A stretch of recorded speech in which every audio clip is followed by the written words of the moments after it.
Welcome to my official podcast. I'm sitting in a room behind the kitchens of the castle today, and I'm sitting here with Paul Brooke-Taylor, Highclere Castle's head chef. So I thought I would ask him to share a few stories about cooking at Highclere, about some of the books on which we've collaborated, and how he began his career learning how to cook.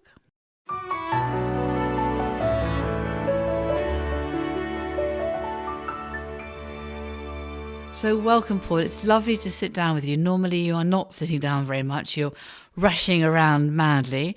And of course we have just opened to the public. So it's amazing to welcome you and all of your team back. Yeah, it was a big day on Saturday. It was lovely to get the team back and prepare for Sunday. And today has been a new day, a few new challenges, but I think we've done all right. Well, it's an amazing kitchen, isn't it? Because I think it's been there for about 1,000 years. It's not, in fact, Mrs Patmore's kitchen. It's Highclere Castle's kitchen. And Mrs Patmore's kitchen from Downton Abbey is filmed in Ealing Studios, a bit more make-believe. But this is a real working kitchen with the most extraordinary high dome in the centre of it. It used to be separate from the house, but it was probably joined up with it in the late 1780s. And it's now connected by a heck of a long series of passageways to get the food to the dining room. Do you want to describe the kitchens in which you cook? The kitchen here, they're fabulous. I mean, you're right, we have very high ceilings. We have quite warm summers. We have quite cold winters. We do have challenges of getting the food from the kitchen to the dining room. It's a bit of a walk or a run, depending on the event at the time. And I've painted the dome, haven't I? A bit of mad idea. I'm not sure. Did I tell you ahead? I can't remember. No, I didn't tell my husband. It's nice to look up and see some clouds, because normally kitchens can be quite a dark place. And I think with a high voltage ceiling, it's very fitting. It's cloudy. It's blue skies. It's a nice additive. And I think whenever I meet people in the corridors here, as we're walking around doing, be it an event or as we are today, open to the public, they're always asking, can we come in and see the kitchen? Can we come and see the kitchen? And my first line used to be, well, it's not part of the tour. And then I remember showing a particularly mature lady who really asked, can I come and see it? And I opened the door and I walked her in and I said, yeah, this is the kitchen. And it was almost disappointment on her face because it wasn't Mrs Patmore's kitchen. And you kind of went, okay, well, I hope you enjoyed that, and sent her back on her way. You'd be amazed the amount of people that come here and think, her kitchen is ours, but sadly, no.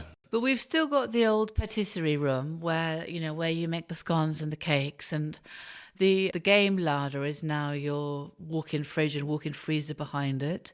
So it has been a little bit reconfigured during your and my time together to make it, I guess, more user-friendly to producing the sort of food to the standards we're trying to produce them today, is the answer really, isn't it? It is. I still remember the conversation I had with you and Lady Carnarvon about, needing this massive refrigerator and making us up to date, ready for hopefully an influx of people thanks to Downton, and carrying on our popularity as before. And extractor fans. I also now think of extractor fans. We needed fresh air and extraction goodness. fans. Yeah. But you're right. I mean, to keep the old part of the kitchen with the marble and to make our chocolate work and our scone work so much easier. It's a great little add-on. And I love your little office, which is up round the back. And I guess in the old days there was also some chef accommodation, which I think we've sort of now, we don't obviously use at all, but it's quite high up. And I guess they would have had ladders up there, do you think, or curly stairs? Or I would go with curly stairs. I think it's there's certainly a space up there. I'm delighted that you haven't asked me to live there, I've got to be honest. I'm not sure if my wife and children will be as happy as they are today, but I'm so lucky. I've got a fabulous office that overlooks a courtyard here. It's next door to my kitchen. I get to keep an eye on people. But originally when I came here for the interview, I came here because I wanted to cook again. I'd kind of missed getting my hands dirty and actually cooking. And I think it's one of the opportunities that you and Lady Carnarvon gave me when I first applied. Yes, everyone does everything. You actually do what it says on the tin. But I do remember when you first came, because obviously part of your interview was to cook. I think it was lunch for us, wasn't it? Was it lunch or supper? I can't remember. Yeah. There was John Guntill, my husband, and myself there. And I do remember I definitely remember you began with the beetroot cured salmon, yes, didn't you? We did. I did a beetroot cured salmon. I remember we were quite tight on time. I think you might have had another event that evening. And I thought I'd better show you I could cook game. So we did some pheasant and we did a little suet confit leg and an Earl Grey creme brulee, just to keep with the the place I thought I was cooking for. I remember driving down the A34 to come here for my interview. I came across the bridge and I thought, wow. And there hasn't been another job that I've applied for where I've written an email straight afterwards saying, just thanks for the opportunity, because it was awe-inspiring. And I remember writing to John and asking him to pass on my thanks to you and Lord Carnarvon, saying, never cooked in a kitchen like that. Was a bit concerned about the walk to the music room, if I was completely honest. Please still be hot. Just the whole totally different way of cooking, totally different way of being a part of a business. And then, without speaking out of turn, becoming part of the family in respects of... Completely. I mean, I think people come for a job here and they're not quite sure. You think you're going to be part of it. It's part of your CV, if you like, but... But it's been... You were married here, of course. I was. That was amazing. I was. I still use your photographs in our marriage brochure, wedding brochure. It's normally the back of my head and Serena's face. Yes, I know. I'm aware of that. Yeah, she's certainly the attractive part of the partnership. I got married here. I was very lucky. As I said to Serena when we came, what a place. And then Serena's parents came because they were showing an interest, and we said to them, thinking about getting married here. And my father-in-law's a German. His name's Manfred. He's a lovely guy. And his face dropped. And he turned to Serena's mum and went, I can't afford that. And I went, no, come on. So we were really lucky. We got married here at a great time. It's still the best day. And so many people that came just continuously talk about our wedding. It was great. It was beautiful, and fun enough, the moment and those memories come across in the photographs, which you kindly let me use to suggest other people might also like to get married here, which is quite funny actually. But at least I know you to ask, so it makes it so much more straightforward. I'll be honest, Serena and I were really lucky, not only on our day, but my sister chipped in with a videographer, and they've got the whole day on DVD, and she's done 2 4-minute clips, and there's a little bit of backing music, but it just tells you how good my day was. And we send it to people on Instagram and other formats do you remember this day, and it's been 10 years married, 12 years 12 years here. 12 Amazing. Years, yeah. It has been extraordinary. It's gone by very fast. You don't look any older than when you first came here. That's because I haven't had a haircut for a few months, my lady. We're at a time right now where my barber isn't quite open. But I've raised 2 kids here. They've never known anything other than Highclere. I mean, what an But environment. it's beautiful. I mean, growing up, and I sometimes see them going along Lime Avenue on their bikes or whatever else, and I'm doing my yoga in the Good of Goodwill at the time. And I was doing my yoga outside underneath the cedar tree, and your wife, Serena, was doing her jump classes. It was such a contrast in music on a Friday morning. But I enjoy that. It's part of the music of life, actually, in some ways, and that's what's so important. And it's a very cute lodge, and I love having you both there. And it is very rural. You've got the most extraordinary cedar trees around you, and a huge hedge, so you have your own privacy and space. But it's a good old place to live in. It always gives me a sense of place, this house, and a sense that at the heart of it, like every other home, for over 1,000 years, it's about food, it's about cooking, it's about welcoming people, and it's about sharing your food with people. So that's so much at the heart of all of we do here in my life. So, Paul, you began your work in the Randolph Hotel in Oxford, where I have actually been for part of the Oxford Literary Festival, actually. Yeah, I was lucky. I got a 2-week work placement via my school, and from there, a gentleman called Andy Shaw said, "Do you want an apprenticeship?" And I remember my first week of £60 a week. It was, and if I made it to my 3rd year, £90 a week. And it was a great schooling. It taught me what the word brigade meant. It certainly taught me what the word respect meant. And it was a really good schooling. It was a great schooling. And I think the Forte apprenticeship back in that time was a badge of honour. Yeah, like all good chefs, I wanted to go to France. I wouldn't say it was my most successful period of time, but it was a learning curve. And then I came back, and I was lucky enough to be picked up by German chef of the year Karl-Heinz Nagler, and asked to go run La Roche with him down in Poole. We had some good times. He was passionate. Again, another good schooling. And I came to the stage where I became head chef for a different corporation, and I wanted to carry on cooking. It's one of the few chains that the further you get up that ladder, the less of the actual job you do. Yes. And I miss cooking, because you're right, life is about food. and maybe a gin and tonic.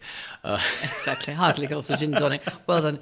No, it is. I completely agree. And yes, I remember when you came, because we're always at pains to say to people, you're actually doing the job, you're not managing the job. So you have to know the feel. But or having said that, what I also always admire is your precision, your ordering, your knowledge of the costs, your knowledge of the margins, that you're also working with figures, because there's no point cooking for people if we're going to be losing money. So we need to know where we should be pricing it at. And then it's pricing in the overheads of actually delivering it to the banqueting team, and for them to actually serve it to the customers, the visitors, the guests, depending on the different scenario. And I know that there's always a point, actually, when anyone comes here, Paul, when you as a chef, I think, also said, is this the best place for the kitchen?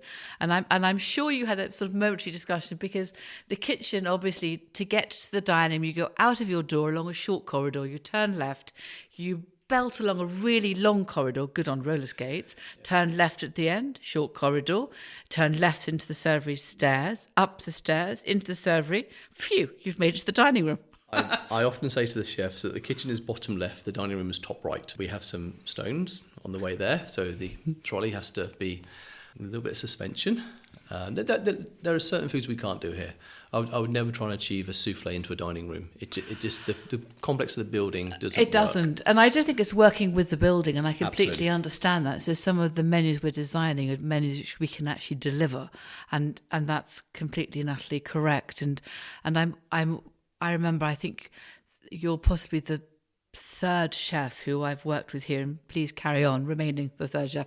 But in each case, it was working with the building. It's a different way. It's delivering the food to people to eat. Yeah, I think people have a certain expectation when they come to drive, and they want to have the kind of day they think that Highclere is going to give them. I think the food should stand next to that. I've often said that for serving any dinner in our dining room with Charles I overlooking that table, you can't buy that anywhere. It's an experience that's unique to Highclere. It is unique, but actually, one of my favourite times was when you kindly, I think my husband had gone off, so I was left behind, and you and Louis kindly gave me eggs hollandaise on my own in the dining room. It was just a moment that I'll never forget. It was such a treat. I just love eggs hollandaise. I love all the naughty food. It's just delicious. It was completely scrummy. But I enjoy cooking. I'm obviously by no means a chef, but I enjoy the mixing of the different flavours together, of the herbs, of the how you do or don't cook something, and actually the pleasure of 2 nights ago, I cooked a really good steak for my husband. It was just, for some reason, I got it perfect, whereas I get it perfect sometimes. You get it perfect every time. But it is the pleasure of when the meat is just perfect and it's beautifully pink and moist inside. Even after 12 years here, there are times when we're lucky enough to be able to do something like a beef Wellington. You just can't look inside. You've got to trust your experience and the fact that you know what you're doing. And until you put that knife through it, and all the chefs here, we'll look at each other and go, or the chocolate fondant. That when you turn out the chocolate fondant, you've sent them into the dining room, and then you cut the one that's left behind, and it's still pouring out. And you can't help but smile, because we do have a slight corridor between us and the dining room. But it's a pleasure. It's the pride of getting it right, and I think that comes from practice and your trust in me to make that happen. And and I'm also, I hope, relaxed enough that you tell me what you can and can't do. I respect honesty above all. And then, of course, when we're preparing food for the visitors, it's slightly different, because the tea rooms and the marquees and the coach house are much nearer. So it's, in some ways, that particular delivery food is much more straightforward. But also with your team, you've taken on the food we deliver to a great standard. And on some of the real lives and film set tours, which we've got coming up this autumn, or the guided tours in the spring, the food that you serve is just amazing, from the tiny little soups and little demi-tasse of soup. The demi-tasse of soup, absolutely. yes, thank you. I tend to have the mug of the soup, actually. Whilst the other have the demi-tasse. And then the tiny little, from the quiches to the little chocolate pots, they're hugely appreciated. And I think it's Andy who decorates things beautifully. I'm not quite sure, but I've got a great skill base in my kitchen. I'm lucky that we're kind of yin and yang. My weakness is their strength, and vice versa. And I want people to come here and appreciate the hard work that's gone into it, love the food that we produce, but not be scared of it, not look at something and not know what it is. For us to produce a mini Victoria sponge, something that's gone in 3 bites, if you're not me, but they know what they're expecting. And then to have someone walk up that drive, without question, 90% of it is about this house and about how beautiful this property is. But I don't want to be the guy letting the team down that says, actually, do you know what, house is great, but carrot cake was No, the food is great. And it's about matching it. that, because the expectations Yes. of walking up that drive, you can't help. I walk up that drive every day for the last 12 years coming to work. Excuse me, you drive a few times. Depends on the weather, my lady. Sometimes. And that's why we have honesty. There are a few times I drive cold, wet, dark, because it's very dark doing an event here at night, leaving it is. up that It main is, drive. yeah. It can be really dark. It isn't going around the yew tree is quite dark, which you have to head round. And I'm always a little bit concerned about that because, outside your kitchen, there's that 1,000-year-old yew tree. Did you know it's that old? Someone came and aged it for me, but apparently there's a ghost in the middle of it. Do I want to stay there? So I'm going to prop it up on some telegraph poles to make sure he's in there still. And Lady Carnarvon wonders why I drive to work. Yeah, well, I know. Well, anyway, I prefer to go around the back there in the daytime. But anyway, I do need to get some telegraph poles. But it is an amazing building. You're completely right, and I never tire of it when I drive in through the front. And in some ways, you've helped me. The first book, At Home at Highclere, which I don't know how many recipes, but that was a baptism of fire, I think, for both of us, because I cook with a slice of butter and a glug of oil, which I now know is 50 grams of butter and 1 tablespoon of olive oil or whatever else. But it was a huge amount of work, and I'm so grateful. But I really think it was beginning At Home at Highclere began to put out some of the heart of Highclere in a different way of sharing it. And then, of course, by the time we got on to Christmas at Highclere, we were all so much more on the same page that it came together in a But it's only really ever the lovely food that we fashion. actually do here. Yeah. It's not just done for picture Orange or for spice effect. scones. Exactly. And it's not done for the effect. It's done because it's done here. We've always prided ourselves on the weddings that we've produced, that the food they have at their tasting is the food they get on their day. I think when chefs can write books, they can be all flamboyant, but this is genuinely the food that is served at Highclere Castle, be it to the family or be it to the public who walk through the doors. It's interesting because we're now marrying writing to delivering on your part. And then we've also done some cooking videos, and there's just one I posted on Instagram about the white onion soup, which was so well received.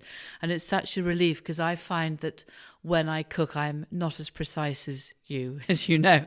And then I sort of have to think very hard. I find it much more tiring, I'm sure, than you do. So I think we should do some more of those, and how to make scones and things like that. I tend not to bake as much. I might make a bit of bread because I just like not adding things to it. But otherwise, I'm sort of the risottos, the savoury, the main courses, Food doesn't not the have puddings. to be complicated, especially somebody at home who wants to maybe entertain and be in the room rather than being cook all the time. But that's why I love a risotto. And actually, I tried one out, and I put vermouth in it instead of white wine. And I can't tell you, it was a mushroom risotto, and I put a glass of vermouth. It was an English vermouth, which I was sent, so it was free. So being Scottish, I thought wonderful, and it had a collection of wonderful herbs. And honestly, as it was cooking, it was just amazing, Paul. So it was so exciting. I found it so exciting. Food needs time to be able to infuse the flavours. My daughter, bless her, was doing a school project, and I was trying to explain to her about herbs, and the only way I explained to a 6-year-old was it's the perfume for food. And then suddenly this little light came on, and she's like, "Get it, Daddy? Okay." It was lovely to see the excitement in her face to say she's the next generation. That's the next lady in my life I've got to keep happy. The herbs just become a perfume, and they become a secondary flavour to the main product you're cooking with. I'm a fan of Madeira, as I think you know, with Yes. be it mushroom soup or risottos or beef. Well, I use Madeira or white wine normally, but I just tried vermouth, and it was just amazing, actually. So Most things in food aren't wrong. You can be No. slightly misled and maybe not do it twice, but unless you try, you're not going to know.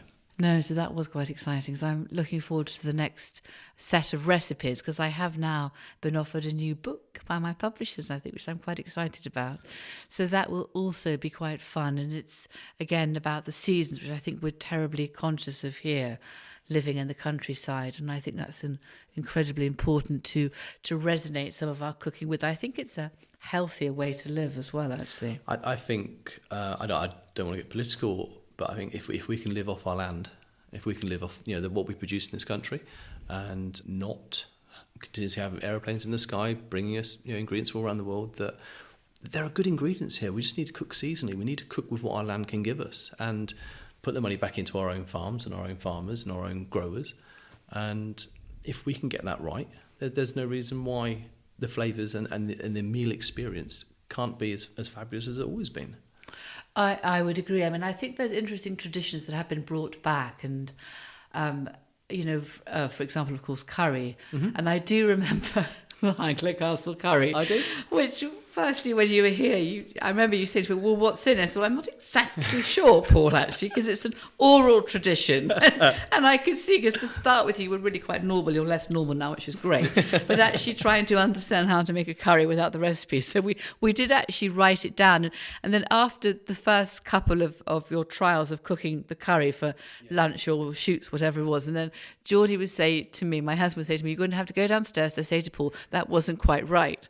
And I tried and say to Geordie, well, which bit wasn't quite right, darling? So I just felt in such a difficult position, but it originated from a time prior to yourself, in time of the 5th Earl, when the 5th Earl brought back a very good curry chef, I think from Sri Lanka. Sri Lanka, yes. And he used to cook in the kitchen with a monkey on his shoulder, which I think the French chef, and there was a French chef and a Mrs Patmore type chef at the time, were hugely against, I think probably with good reason. But anyway, since then, this extraordinary myth of a curry has come on down. I think that there's a few dishes that we've shared, be it the Highclere curry or the apple charlotte. Lemon meringue? Let's not list them all, my lady. Sometimes food is so personal, and I think if when you decide to work for a family, your customer is the family. So if Lord Carnarvon or Lady Carnarvon wants the apple charlotte or the curry in a certain way, then as a chef you need to accommodate that. There's no point of getting it wrong every time. But it's fascinating. I think then it comes back to food being part of memories, and for me, it's the memories of the old-fashioned steamed puddings, which our family cook Queenie would make as we as children went out on the beach in Cornwall and ran for hours, got thoroughly wet. And potted shrimp. Yes. And we're in at 1:00 to have a lunch, and the pudding would be, a roly-poly pudding which had been wrapped in muslin for 4 hours on top of a bain-marie, and you'd see it go in and out it came, and it was completely magical actually, and smothered in jam. So it's those memories of family, of your parents, and the memories you then share to carry on. So cooking and food are so important. You're quite lucky in that respect. I think my memories of food is why I became a chef. My mum, who I love dearly, please don't take this the wrong way, but I needed to eat. And my mum was my mum was a fantastic mother and raised me in completely the right way. But cooking was never really her forte. Hence, I think I worked for Forte to learn how to cook. And my mum won't mind me saying it. She helped me get to the place that taught me how to cook. Maybe didn't quite help me to learn how to cook herself. And I think the problem with memories is they never write them down. No. And people always remember things differently. They do. There's a great hint of orange in that. Really? Okay. And then you're sort of scrambling around going, right, it had orange in it. And, and then other recipes are born. But I quite like it because it sort of changes as it goes on. And I think that's part of the fun, experimentation, exploring the different tastes, and now all the herbs that we grow here. So to create some different balances and tastes and harmonies in the food we eat. So I just want to say thank you so much, Paul, for sitting with me today. And I'm not going to keep you any longer from your kitchens. And I might well go and try and find actually a scone for tea myself today. I haven't had one for a long time. Well, the second batch of bakers just you're 35 minutes from just being finished. So yeah, there should still be a little bit of warmth in them, which would be nice. Well, thank you, Paul. And I hope you carry on cooking here at Highclere for a long time with us. So thank you so much. Thank you. Thank you, my lady. Thank you.